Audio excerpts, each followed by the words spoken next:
Okay, so since I had to go behind the glove box anyway on this brand new Highlander, Grand Highlander, 24 by the way, we're gonna show you how to do the cabin filter, that thing behind there.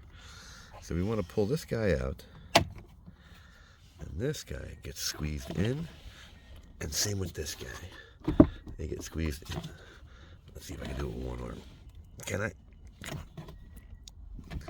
No, I got one side out. I got that side out. See? It's got to go over the plastic. There we go. And it pulls out. Done. Now, filter. Up. You have to squeeze these puppies. Where's this guy? I guess you gotta squeeze these two. Let's see. Now, let's get my little handy dandy tool. Get this thing off first. Alright, so I got the passenger side off first. It locks in this way. So these little guys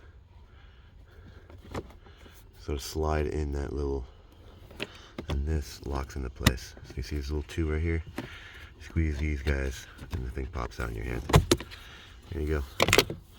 Make sure it's up. Good movie, by the way. This is brand spanking new, so we don't need anything right now, but eventually you will. So, like it, don't like it, share it, don't share it, subscribe, don't subscribe. Thanks for watching.